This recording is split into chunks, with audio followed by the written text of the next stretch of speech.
Disney World is undeniably the world's premier theme park destination, with its sprawling resort and 4 distinct parks offering a spectacle unlike any other. To maintain its top status, Disney needs to continually introduce new attractions that outdo previous offerings. In the past decade, technology has enabled parks to create next-level experiences, and we're seeing more companies use these innovations to build entirely new worlds. While Disney has crafted some spectacular attractions in the past, a few recent additions have missed the mark severely. At the latest D23 Expo, Disney unveiled several new projects, and while some look absolutely spectacular, others are leaving people with lots of questions. So today, I want to do something different. I want to look at what every park in Walt Disney World needs. Something that every resort should be getting instead of some of these other additions. So let's go ahead and take a closer look. Starting with Animal Kingdom. This park has the fewest rides of any Disney park with only 8 attractions. In 2027, the new Tropical America sections will bring a Grand Carousel ride replacing Triceratops Spin, an Encanto-themed dark ride replacing Primeval Whirl, and an Indiana Jones attraction replacing Dinosaur.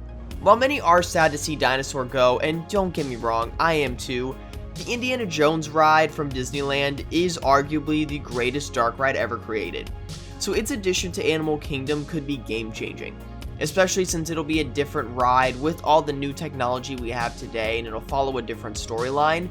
This has potential to be the best ride in the park, but I think if anything, Pandora could use another attraction, and not just any attraction, a thrilling one.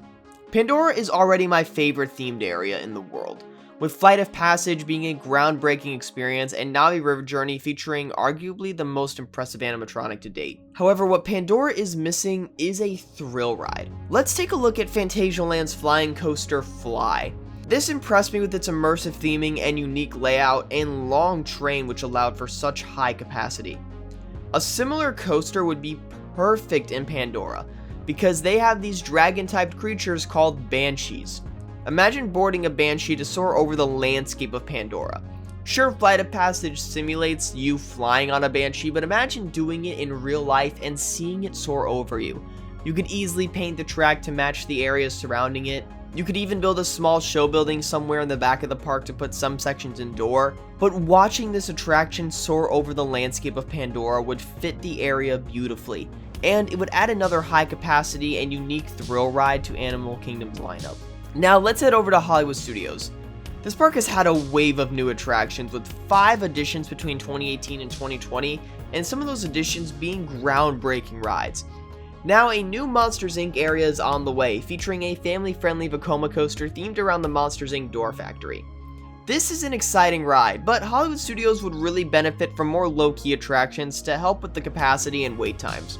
Currently, Star Tours and Aliens Rolling Saucers are the only non-e-ticket attractions and the only rides in the park that have a wait under 45 minutes consistently.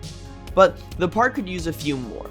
Something like a People Mover attraction that would go around Galaxy's Edge, or maybe a small Omnimover dark ride either in Galaxy's Edge or even Toy Story Land, or an original one where Animation Courtyard is. These would offer guests additional options that don't typically carry long waits and would help balance out the park's highly popular attraction lineup. Next, we have Epcot. This park has undergone a massive transformation over the past 5 years, but several budget cuts limited its growth.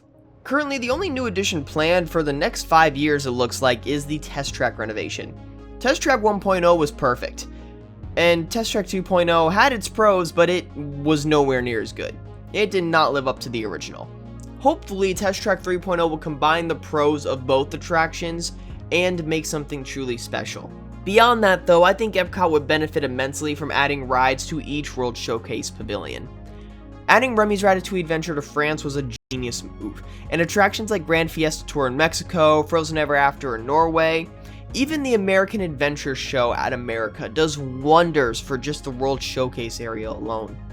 If you added one in every single section, a boat ride in China, Germany still has room from the unfinished Rhine River cruise, you could add anything in that show building.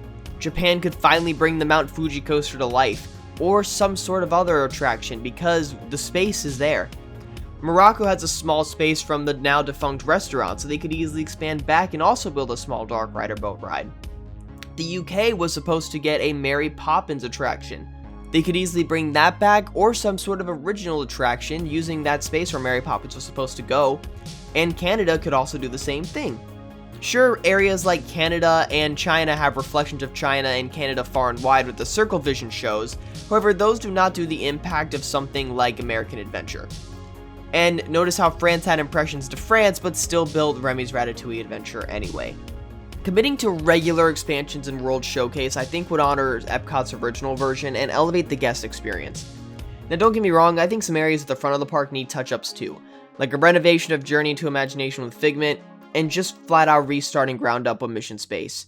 However, I think trying to fulfill the park's original legacy of having an attraction at every World Showcase pavilion would solidify the park as the best park in the resort's lineup. Finally, let's look at the Magic Kingdom. This park has received a lot of attention recently, with additions like Tron Light Cycle Run, Tiana's Bayou Adventure, and the updated Country Bear Jamboree. While each of these are solid additions, they each have their limitations. Tron is by far the best, but it is quite short. Tiana's did not live up to Splash Mountain, and the Country Bear show has divided fans. Now, Disney is adding a Frontier-themed Cars Land that will take over the Rivers of America and Tom Sawyer's Island. While this could be a spectacular attraction, because Radiator Springs Racers is undeniably one of the best in the world, I believe that taking in something as iconic as those two small areas, especially since the Liberty Bell boat is an opening day attraction, you're taking away the magic from the Magic Kingdom. Now, if you told me what should Magic Kingdom get, I would tell you they need a Villain's Land, and Disney is adding that. So this is one that I will agree Disney is building what Magic Kingdom needs. However, it's what's in Villain's Land that's going to count. They haven't given us any details on that. However, I think Villain's Land needs two major elements. A large-scale dark ride on the scale of Rise of the Resistance. It doesn't have to use the trackless system, but keep the same level of scale and attention to detail, and it would be one of the greatest attractions ever created. Kind of how Monsters Unchained: The Frankenstein Experiment is shaping up to be at Epic Universe.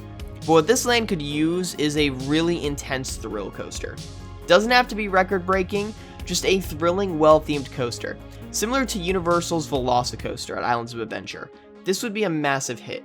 Notice why Universal has been building these massive coasters lately. We had Velocicoaster, and now Stardust Racers, and now soon the upcoming Fast and Furious Hollywood Drift at Universal Hollywood.